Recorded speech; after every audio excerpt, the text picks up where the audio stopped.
St. Louis Park native Al Franken is headed to Washington, D.C. as Minnesota's newest U.S. Senator after the state's longest election in history. The Minnesota Supreme Court has ruled that Franken won the 2008 U.S. Senate election and said he is entitled to an election certificate. Welcome to Park Update, the weekly show that gives you the latest information about what's happening throughout St. Louis Park. I'm Scott Smith, and this is your news for the first week of July. Former Senator Norm Coleman conceded the race shortly after the court's ruling. Coleman said he will not be pursuing federal appeals. The investigation and allegations continue to grow for auto dealer Denny Hecker. Hecker now faces charges of fraud and back taxes worth $2.6 million. The additional charges come as the state of Minnesota continues to investigate claims that Hecker never gave the titles or licenses to new car owners. A U.S. bankruptcy trustee filed a complaint last Tuesday accusing Hecker of theft and fraud stemming from his Advantage rent-a-car business. The lawsuit alleges that Hecker engaged in a scheme to divert at least $148 million into other companies. Hecker's automotive group is based in St. Louis Park. The IRS has filed a claim that Hecker owes over $2.6 million in income taxes for the years 2003 and 2005. At this time, Hecker has denied any wrongdoing. There is less graffiti around St. Louis Park and the West Metro, and it's not just a coincidence. Since 2006, the St. Louis Park Police Department has made it their goal to gather, track, and reduce graffiti within the city and the West Metro. Deterring this problem has been done through community policing, social service providers, community members, and GraffitiNet, an application that allows for graffiti incidents to be shared quickly and with other cities. Recent data shows that there has been a 69% reduction in reported graffiti, and certain parks have seen a steady decline in graffiti as well. St. Louis Park wants you to start thinking about water conservation. The city now has a three-tiered water billing rate system based on a pay-as-you-use system. The more you use, the more you pay. Rates won't be affected for residents using less than 30,000 gallons of water each month, which is the average amount of usage for a family of 4. Taking a look now at St. Louis Park School District news, the St. Louis Park School Board is busy even though school is out for the summer. Last Monday, the board passed a budget reduction of more than $600,000. Cuts will mainly come from classroom teacher salaries. School officials stated that the reductions were needed in order to balance the budget. In other St. Louis Park School news, the Park Spanish Immersion School has named a new principal in Jerry L. Lacoska. Lacoska was the academic director for the Academy Lafayette in Kansas City, Missouri, prior to taking this position. Lacoska is taking over in July for retiring principal Racina Swanson. And that is your St. Louis Park news for this first week in July. Still to come on Park Update, news in the neighborhood, and this week's History Minute. Coming up next, City Council Update with Jamie Zwilling.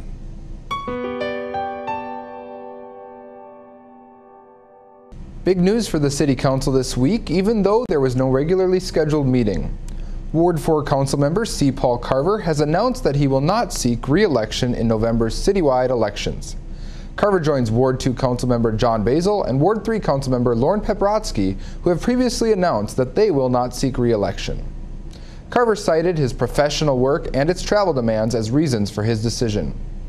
Candidate filing opens July 7, 2009 and closes at 5 p.m. on Tuesday, July 21st.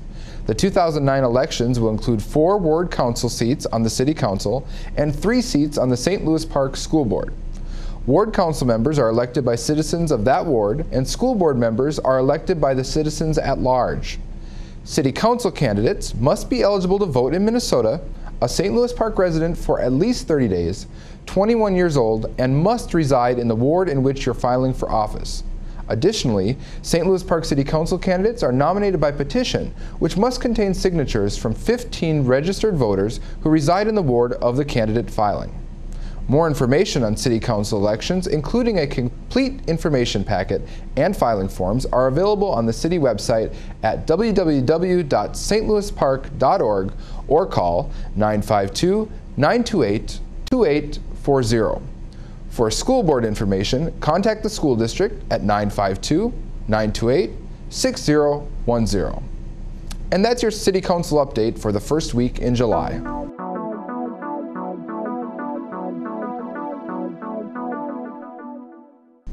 On this week's History Minute, if you've lived in the park since before 1970, you remember well the creosote plant. I do.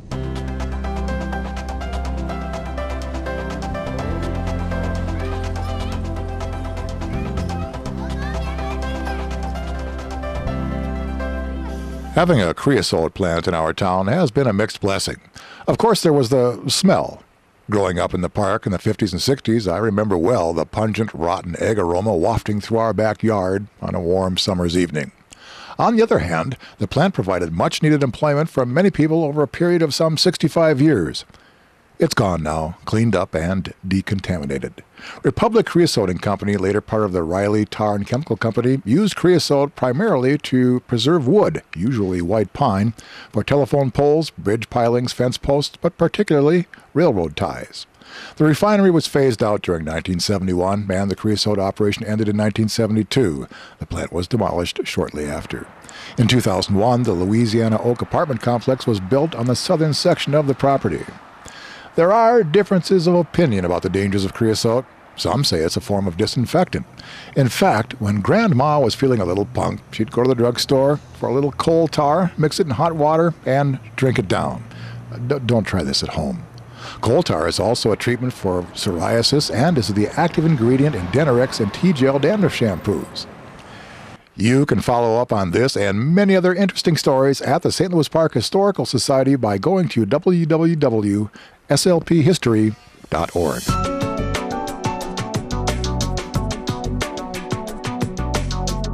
There'll be plenty of fireworks in the Twin City area and St. Louis Park on Independence Day. This long-standing St. Louis Park tradition will begin at approximately 10 p.m. at Aquila Park, so you'll want to get there early to get a good seat. Prior to the fireworks, concessions, vendors, and a special performance by Stevie and the Table Rockers will be happening. Festivities begin at 7 p.m. For more information, visit the city's website at www.stlouispark.org. Come experience fresh Minnesota foods and local art at the St. Louis Park Farmers Market. The annual market begins Wednesday, July 8th at 3 p.m. at the Rec Center and will feature an assortment of fresh produce, baked goods, and beautiful art pieces directly from the local farmers and growers. The market runs every Wednesday in the summer and fall from 3 to 7 p.m. until October 21st. For more information on this event, call 952-924-2539. Minnesota-based artist Emily Eisenberg's exhibit, Concealed Revealed, is coming to the Sebez Jewish Community Center. The life-size charcoal drawings explore the complex structure of the human body. The exhibit starts July 9th and runs through August 27th.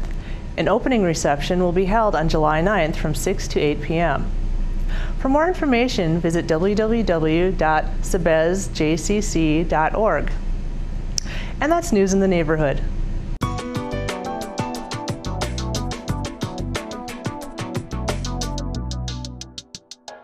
Thanks for watching Park Update this week. For in-depth coverage of St. Louis Park news and events, be sure to watch Inside the Park on Park TV 17. For Les Farrell and Jamie Zwilling, I'm Scott Smith, and we'll see you again next week.